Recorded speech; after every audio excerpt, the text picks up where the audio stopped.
I've had friends that have asked me, why do I hoard motorcycle parts? And it's not a simple answer. But what it really comes down to is knowing that at some point I'm gonna need some of these parts over here for things that I didn't originally intend for. So over here is like organized chaos. Like I got a full bike over here torn apart from a wrecked bike, and there's other little pieces from other bikes. So we got like, I think it's like 2 bikes over here. Like these are two different headlights. One's scuffed up and one's broken a lot more than the other. But in reality, this headlight, even though is scratched up, it works perfectly fine, and the other one does as well.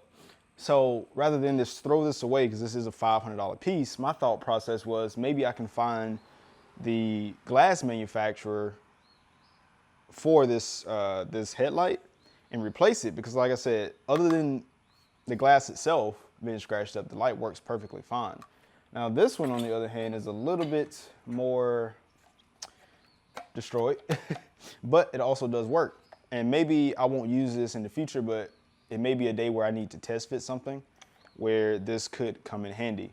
But right now I have a situation where I have stuck bearings on a swing arm that's preventing me from getting the rear wheel on, which is preventing me from getting the motor on. The reason those bearings are stuck is because, let me just show you. We got these bearings right here, and what I ended up doing, I originally was, well, I had this powder coated, right? And I tried to get these out initially, or rather I tried to get them out of the wheels first, and I couldn't get them out. And I was like, you know what, I'll just have it powder coated and then I will deal with that later. The problem is when you powder coat things and you don't take the bearings out, those bearings end up seizing. So these bearings are literally locked in here. And I've tried for days trying to get them out, took it to the shop. They just couldn't get to it. So I was like, well, let me bring it back home and try it again.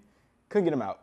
Well, I have the original swing arm that this swing arm is, I have the original swing arm from the bike that this is going on, right?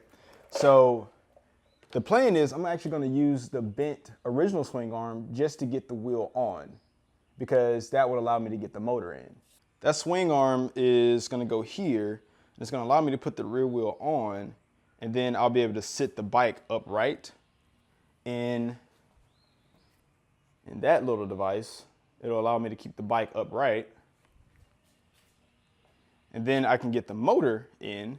And then once I get the motor in, all of the weight will be centered in the middle, because right now you can see how I have these straps here to keep the frame from floating forward, because there's so much weight on the front end. That swing arm is right there. This is the original swing arm that came on the bike when I tore it apart. But another reason why I keep spare parts is because there are some other people that reach out to me that ask for parts sometimes. And this isn't always a thing where I just kind of keep parts for this reason, but this is a bent fork. And you think that this thing is pretty much done. Well, really it is pretty much done. But what my specific reasoning for saving this is because, or giving it to the person, they need the upper part of this to test fit another piece. So they're gonna take this top piece off, and they're gonna screw their piece on to test fit a piece for quality control. So I have this just laying around, and outside of this, this is actually a salvageable piece. Well, not really. The other ones are, not this one. This one's actually broken. And I gave them this one because the mount right here is actually broken, which I think mounts the fender. So really, I have no use for this. I was gonna try my hand at getting these metal pieces fixed, and taking various components out like the springs and stuff, but it was just easier for me just to ship him a full fork. Let me show you the other ones though, where it gets kind of interesting, why I still save parts. So what you're looking at here is essentially the same thing, right? Bent fork. But the key here is that this piece, which is broken on the other one, this is a completely salvageable part, right? And I got 2 more over there just like it. This lower piece right here, you see that?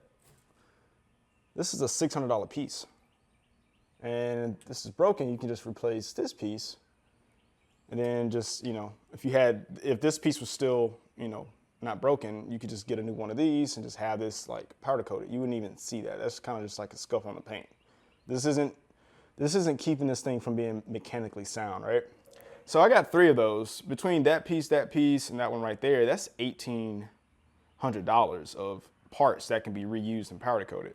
With me doing this entire frame in powder coat, it simply makes sense, right? Because this also had little scratches and scuffs on it that once you had it, powder coated, you don't even see those imperfections, or at least they're less noticeable.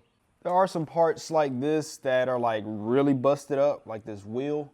Now, normally I would probably just throw this away, but my plan with this is not only did I take some bearings out that I reused because they had like little sensors inside of the bearings. Of course, they were perfectly fine, make sure that they roll correctly. But I want to use this or these as test beds to understand how to change tires on wheels. Never done it before.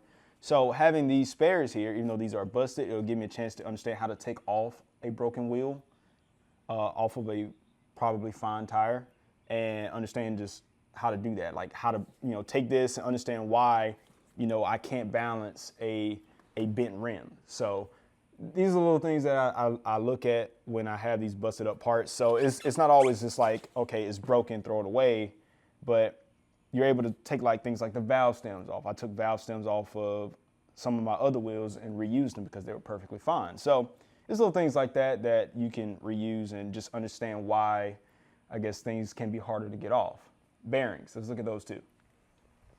I have my issues with bearings, but I can tell you that they are a fascination of mine because these little things are so smooth and they provide so much function that I truly was taking advantage of them and not appreciating them as much. But this is the original steering bearing that came out of the neck of the frame. So basically this sits at the top, and then you have a piece that goes up through this, and it basically, as you turn right, this is how the bearing goes, right, left. But this bearing looks like it's fine, right? But actually, when you're physically holding it, there's a catch. Right there. There's a catch right there that inhibits the smooth operation of the bearing. So what ends up happening is as you're turning, you feel that catch when you're turning left or right. So this needed to be changed out. So this bearing was like 30 bucks new from Indian. And this is the replacement bearing, which I got like a box of like 8 of these for like the price of this new bearing. So you might think, well, why is this bearing so much more expensive than this one or this box of them, right?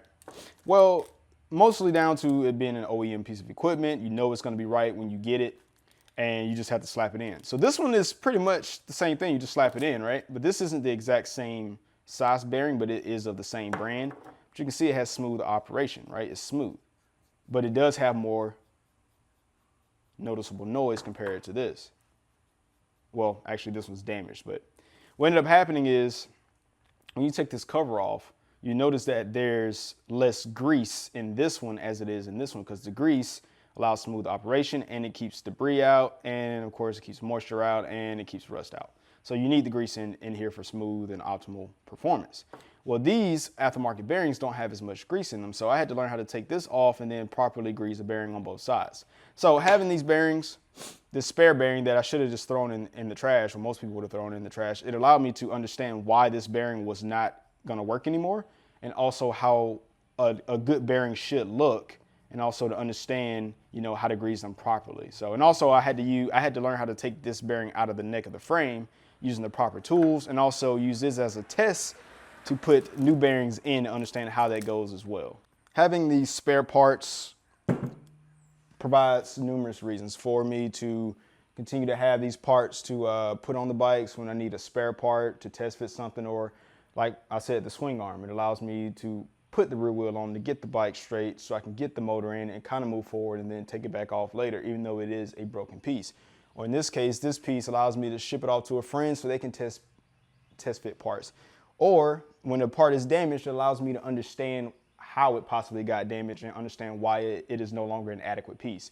Like this is obvious, right? It's bent, but this little bearing, even though it has that slight little catch in it, you might think, oh, the bearing's fine. But when you actually understand how bearings work and why that little catch is bad, you understand why you need to swap it out. So there's multiple reasons why I hoard my motorcycle parts, but at the end of the day, it is for understanding and it is for learning, and it is also to reuse parts where I can to get stuff done. So that is the answer to that. I hope you learned something, and yeah, Catch you in the next one. Peace. Hey, it's Brian Bicasso. I hope you enjoyed the video and I hope it inspired you to do something as well. If you want to support me more, you can head over to my Patreon or sign up for my YouTube memberships, or you can head over to my website and grab you some merch. All of the proceeds go back into the channel to help do everything that I do here. So I'll leave links down in the description to all of that. All right, so I'm about to get back to rebuilding this bike, and I will see you in the next one. Peace.